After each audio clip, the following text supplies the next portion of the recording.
Welcome, everybody. It's the 4 o'clock hour on Business Monday. It is a busy, busy business day in the state of Rhode Island. New flights, direct flights out of TF Green announced this morning, alive on GoLocal. They are flying via Sun Country out to Las Vegas and New Orleans, I think two fan favorites. There was a ribbon cutting. We'll talk about it in a minute over at the new hotel down at the base of College Hill. That was about a couple hours ago. And then tonight there's a hearing on Fane Tower, a critical in the possibility of that 46-story, $300 million edifice being built. Gary Sasse is with us, the money man. Cha-ching. This weekend, was it a busy weekend out in the sun, raking leaves, or was it just sitting in counting your money? Neither. It was Final Four week. Final Four? Final Four. What was your team in the Final Four? Oh, I got teams all over the place. You've got teams all over the place. And what is your relationship to them? Any actual connection? Probably because my kids go to some of them. Grandkids. My dear friend, long-standing friend since the age of 13, is a Duke grad. He is down at the Final Four. He is near suicide yet again, that Duke is not. And I just remind him that that's the problem when you rent players for 1 year. They're not real college students. They probably go to school for 3 months, then the basketball season. They've dropped out of classes by the end of the basketball season, and they are on to the NBA. Well, I'm not a Duke fan, but I would say this. Going to Duke for 3 months is probably more valuable than going to a lot of other schools for 4 years. Especially if you're going in the first round of the NBA draft, and you're going to make a couple $100 million over the rest of your career. Let's start up at the State House. Mike DeBiase was on with Kate Nagel last week. Ringing, I think, a little bit of a warning bell on the state budget numbers. We'll have a piece tomorrow on the some interesting insights into the lack of revenue on the sports betting side. It was supposed to bring in $23.5 million. What's your take on the situation? Here we are, almost no unemployment, a great stock market, cranes everywhere, and we've got not enough revenue. Well, and that's the great surprise. We spend too much money. It's not very complicated. There are only two sides to the equation, spending and revenue. And because we spend so much revenue and we're not generating enough growth in the economy, there's a gap, and that's what's happened. And there are also extenuating factors. There always are. Through February, state revenues are running behind. They're running behind about 1.5%, about 33 million. Tax revenues running behind over 2%, about 46 million. And I would urge caution because the key month is April. If April comes in very strong, some of those numbers could be mitigated. The gap could be closed. So we just have to wait and see. That's always the case. March and April are big revenue months. But the point being that the estimates really didn't take into consideration some things that are pretty important. I'll give you one example. About 2/3 of the revenue shortfall is attributed to one factor, and that factor is the personal income tax. And people that know a lot about this say the estimate was shaky because we didn't get a good handle on how the change in federal tax law, the Tax Cut and Jobs Act, would affect states, particularly as it relates to deductibility. And so that we'll have to wait and see how income tax collections come in April. That gap could be closed. I don't know if it will be closed, but I think when you look at the employment numbers, when you look at projected growth in the economy, you have to be concerned. I am hopeful that the gap can be closed, but no one knows, and it'd be foolish to try to project. It could get worse, but we'll see. But this is not the first year that we left with a big gap and waiting for see what happens with April collections.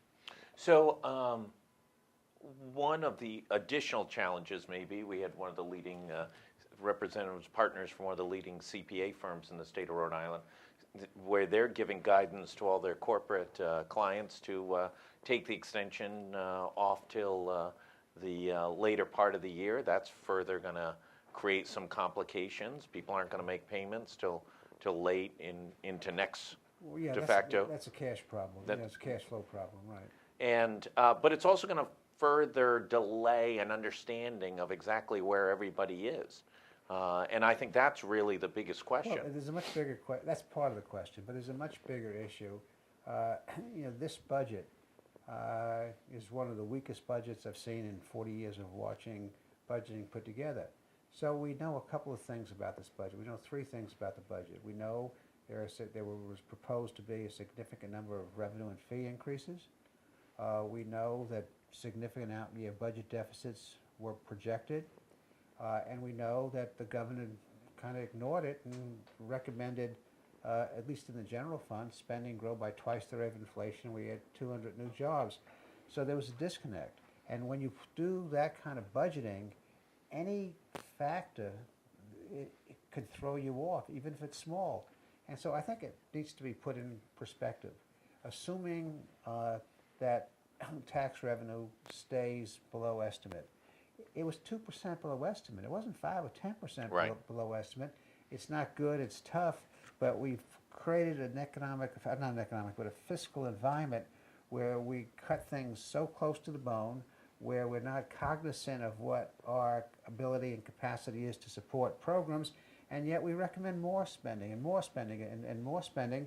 And I think there's a lack of seriousness about how to address the state's fiscal problems. Let me ask you a question. Could this spiral wear off and we don't know anything, where there's so many questions? Could this be could we not be off 2% or 3% or 4%, but could we be off 7% or 8%, where we're talking real money, hard to correct? The only way to deal with it is to make real cuts into very significant programs. Forget Rhode Island Promise being extended to RIC. We're talking about some real slashing into some fundamental programs. Well, a couple of things. I don't know the answer to that question, but I'll kind of speculate, just scenarios. Keep in mind, we're pretty far through the fiscal year. We've collected about 65% of revenue on most of the major revenue sources. After April, we'll have a better answer to your question because most of the income tax money will come in. I have a tremendous amount of confidence in the people in the Department of Revenue that do this. And obviously, The Paul Dion's, the long-standing pros who've been doing this. Budget people, people in the Office of Revenue Analysis, the people who affect the taxes in the Division of Taxation. We have a good, strong group there. And I have confidence, in their, forecasting and their ability to manage, revenue. So I'm hopeful, that we know what the problem is in withholding, not coming in. We know what the problem is because of the federal change. So I think they're probably in the realm of, reasonableness, though that doesn't make the problem any less significant, and certainly it can get larger, but you have to wait till you see the numbers. Sure. I think we have good people, good professional people, managing, this. And the same is true of the legislative staff. The fiscal advisors to the House and Senate are professional, as well. So that's one factor. But the bigger factor is the lack of a financial plan. We've put the budget together, as I mentioned before. The budget grows by 4%. Inflation's running about 2%. Head count's up by 200 people. And you'd say, well, if things get bad, let's cut. Let's talk about what we can cut and what the ideology and the politics of this administration, this legislature are about. No one wants to cut education. And education, amounts to about 27% of the budget. So you can cut new programs. You can cut the pre-K program. You can cut expansion of the Promise program. I think you ought to cut the entire Promise program out altogether, but that's not politically realistic. But you can't cut out your investment in local schools. You can't cut out consideration of additional investment for kids that are English language learners so they can get ahead. If you look at their test scores and their performance with kids that are more proficient in English, there's a gap is, really a savage inequality of two states. So you have trouble cutting education. No one's going to recommend you cut education. After the RICAS test scores came in, education was crisis number one. And I get a kick out of these people who run around as education crusaders and really don't want to sit down and have a serious conversation about how lousy our EC funding formula is and how we are funding education. Second issue, of the almost $10 billion budget, about 2.5 to 3 billion are medical assistance programs. Right. The state shares about 40%. Federal shares about 60% of those medical assistance programs. We have contracts. We can't cut those medical assistance programs. A lot of those people receive, managed care, through these programs. So what do we do? Let's just say this thing balloons up for this fiscal year to $100 million. Not out of the realm of possibility. Well, if it balloons up, I don't want to speculate about $100 million. Let's speculate about $100 million. Well, a guy whose nickname is the Money Man. If the Money Man won't the speculate about $100 million, who the heck will? The reason the Money Man is called the Money Man is he only speculates about sure things, and there's nothing sure about that. But to answer your question, even if it doesn't bloom, let's say it stays, where it is. Let's say revenues are behind $70 million over the 2 fiscal year period, which I don't know if that's going to be the case. And let's say that we know that 85% of the budget is spent on 3 things: spent on human services. No one's going to cut human services. Right. Spent on education, except for new programs. No one's going to go deep in education. And the other 15% are salaries and people covered by union contracts and the cost of general government. And so then you have to begin to make some policy choices. And one of the issues that I would suppose would have to be put back on the table is what are you going to do on the revenue side? Mm-hmm. And that's where the dog begins to chase his tail, because if you want to create a more competitive economic climate and you begin to talk about broad-based revenue increases, which no one wants, you're robbing from Peter to pay Paul. Wallet Hub has a study. We published it today in the cheat sheet. Yeah. Rhode Island has the 6th highest tax burden, another way to look at what the responsibility of taxpayers are, rather than to just look at rates, what the cumulative impact of the different tax rates versus the population is, the tax burden. 6th highest, New York being number 1. Alaska may be the target for people to start flying direct out of Green, ranks 50th in tax burden. Probably not a big appetite by Rhode Islanders to assume any new increases in any of the major taxes. Well, you have to break that down. The generalization, really doesn't help you that much in making policy decisions. A couple of things about the Wallet Hub study. 4 of the 10 worst tax states were New England. Absolutely. Well, and then if 4 of the 10 worst tax states in New England are in one region of the country, in one 6-state area, if 40% of the worst. Well, in part because the federal tax reform changes that the deductibility of mortgages was a big factor. It was a factor, but the bigger factor, which no one wants to talk about, is the reason that our tax burden is relatively high compared to other people is not the sales tax we pay on a per capita basis or on a basis of taxes related to the economy. Not the income tax. Keep in mind, we've reduced the marginal rate from almost 11% to 6%, broadened the base in doing that. It is the property tax. Right. And the property tax gets back to the question of how do you fund your education system. And so it's a lot of BS to say, well, we have a high tax state. We're a high property tax state. We're a high property tax state because we got a lousy school aid formula, and the state contributes a relatively smaller portion of the cost of operating schools than compared to most states. And that's what people don't want to discuss, and that's what they need to discuss. There needs to be, the governor spoke about truth in numbers when she did her pension reform, when she was general treasurer. Well, we need a little bit of truth in numbers of why we're here and what the options are, and so I don't buy. We're a high property tax state, not a high sales tax state. Now we're a high sales tax state in terms of the 7% rate, but in terms of collection per $1,000 of income, we're probably well below the national average.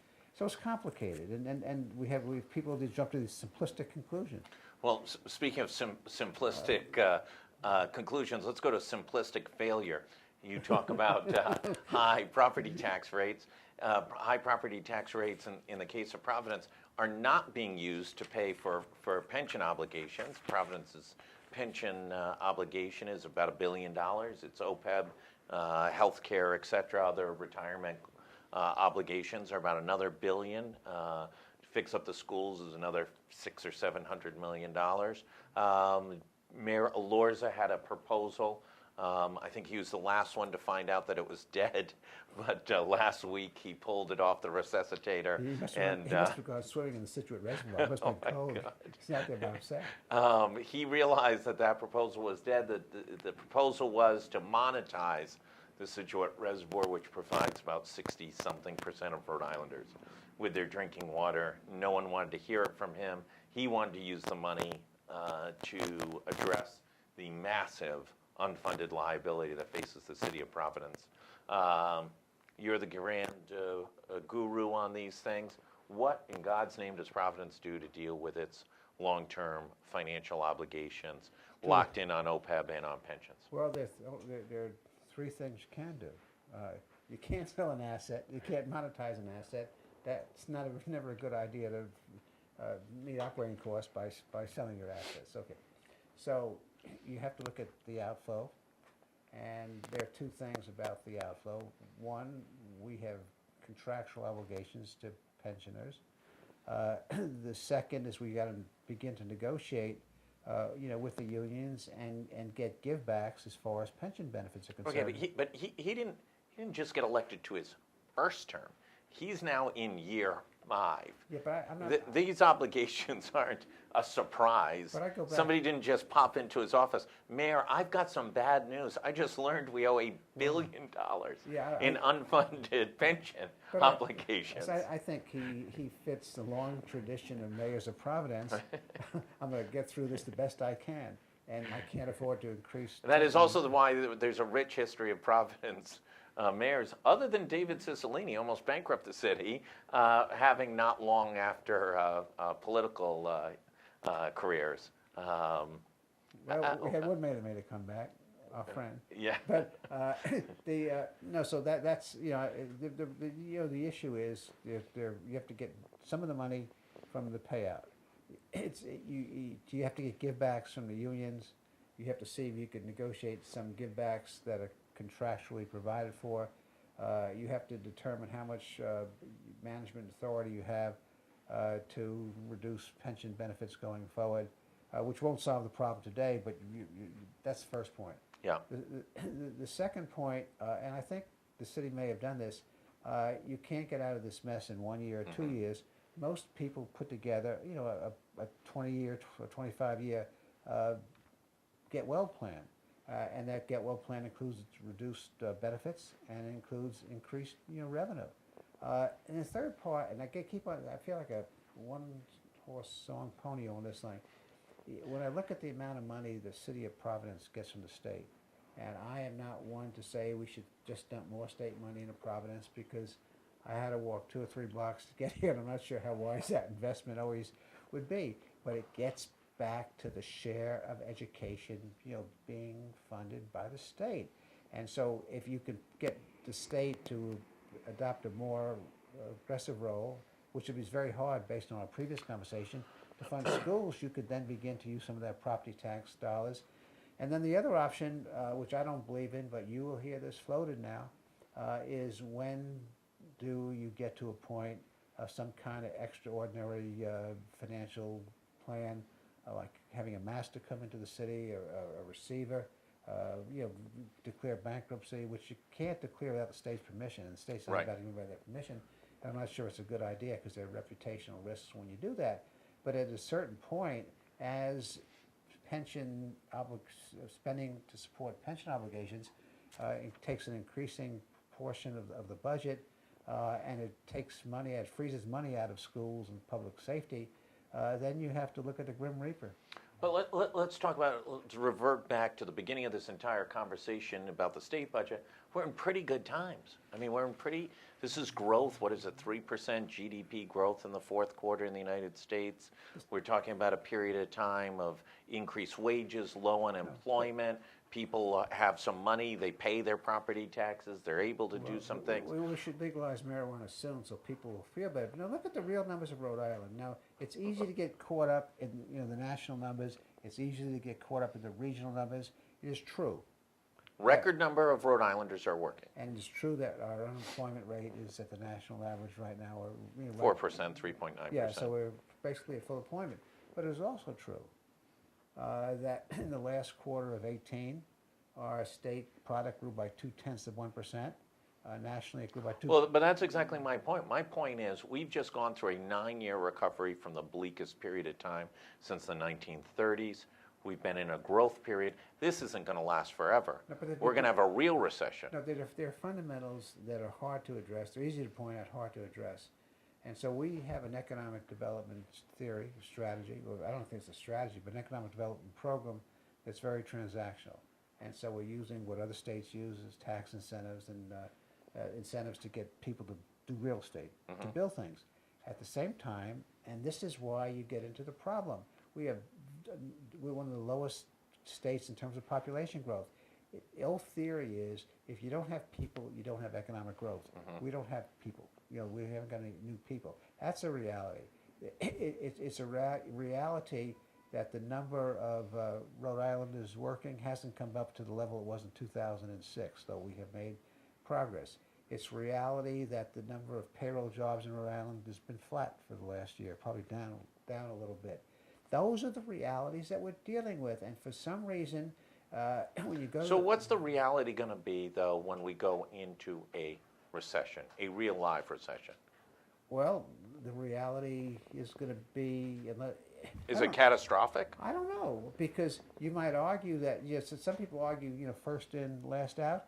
Maybe we never got out as far as other people, so we won't fall back as far. That happened back in the 90s when there was the technology recession. Right. And since we had no technology, Right. we skated, we were fine.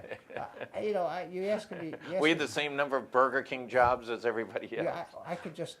I don't know. I haven't got a crystal ball. If I did, it wouldn't be better than anybody else's. But I do know this, that we talk about ribbon cuttings at hotels. We talk about all kind of real estate developments. And yet, population growth. There's no growth in labor force. There's no growth in the labor participation rate. Those are the real problems, and we need to have we need to elect political leaders that'll sit down and say, shoot, it's not about giving my friend or XY's General Electric tax incentives to create 64 jobs here. It's really about what do we do to build clusters. There was work that was done years ago by Michael Porter at Harvard, and he which I think is classic. He's my guru, so I have prejudice. And he basically said, if you wanted to do economic development, invest like hell in good schools, keep things competitive, and make sure you grow clusters, because there has to be a multiplier dynamic in job development. It doesn't do you a whole lot of good to create 64 jobs here and 100 jobs there and 50 jobs there. It's a good thing to do, but it doesn't... It doesn't hurt, but it's not going to build any longer-term momentum. It helps. Your nose is in the door, but you have to have a strategy. Everything... there has to be transactions, there have to be negotiations. That's part of economic development. Real estate's part of economic development. But there also is a part that deals with strategy and tactics and dealing with the fundamentals.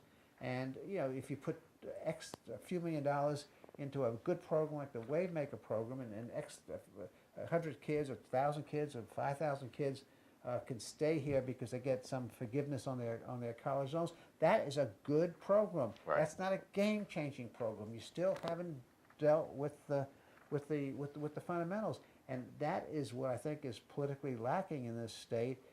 Is that ability to confront the reality and talk about the reality, and not think that the people in Rhode Island are just rocks in the mud that won't understand it. So let me raise two issues. Is the Wavemaker, Rebuild Rhode Island, are those the things you have to do, though, to change the perception of Rhode Island of being de facto, I think what many thought be an anti-business state, to be more of a pro-business state? Well, those are things, there's two answers to that question. First answer is... just give me the good answer, the best answer. Well, no, because they're both related. But the answer is yes, that you have to do those kinds of things to compete, because other people do them as well. So you have to have tax incentives. You have to have programs that incentivize college graduates to stay here. Absolutely. But the second part of that question is you have to do it strategically, and you have to do it well. And you have to do it with an eye towards, how do I build a cluster? And the third part of the answer to that question is, even if you do those things and you have a lousy tax climate, and our tax climate's gotten better, I can talk about that, that's one of the things we've made improvement, but you have a lousy education system. You have a perception of a government that doesn't really care about the quality of public services, and population's not growing, because if I come to work for Hasbro, it's just as easy for me to live in Rehoboth and send my kids to school in Massachusetts. That's the dynamic you have to change, and that's not the dynamic we speak about. We speak about, and just think about this for a second. We have known for a long time that we have failing schools, particularly in the inner cities. Absolutely. And we've known for a long time 40 years. that there are too many kids that get out of third grade can't read, which kind of dooms them to a challenge for the rest of their lives. And what do? Oh, we do promise program that gives tuition without dealing about quality. We talk about, which is a good program. My kids benefited from it. A universal pre-K. That would help. But you have to think about these things strategically. The biggest strategic issue we have in the state right now is we have a lot of English learning kids, and we're not investing enough to make sure they're very proficient in English. And until we do that, you can have all these other boutique programs you want, and it can make much of a difference. Let's say we dip into a recession. Is that the time for Providence to really go after a fundamental financial overhaul to try and shed some of these long-term obligations on pensions and on OPEB? Well, the time to have come up with more realistic pension programs, wasn't next year or in the future when we go into recession. It was 20 years ago. And because of the politics and because of the way we negotiate contracts. Well, one huge problem is we've now had pretty much every mayor in the last 30 years has run for governor. Cianci ran against Garrahy. Paolino ran for governor. Cicilline ran for Congress, not governor. Tavares ran for governor. He bankrupted the city, couldn't run for governor. But that's me a question. So they didn't want to go to war with public unions. But you have to, and Mayor Tavares made some progress. He got some reform on the pension. It was just a start. It wasn't the end by a long shot. Question is if you want to be a successful politician, you have to be a successful governor and get elected. You have to be a successful mayor. You can have all the friends and all the interest groups in the world, and it hasn't worked. Right. The last person I remember being elected governor of Rhode Island from Providence was one of the guys that hired me was Denny Roberts. That was around the Magna Carta? Right around the Magna Carta. Some people probably don't associate that, but it was he was mayor in the 50s, I think, in the 1950s. The last governor that was a mayor was Ed Dupree back in 1984. That helped us out. So the point being, the game that they're playing, political game, that they're playing to be elected mayor has not been successful.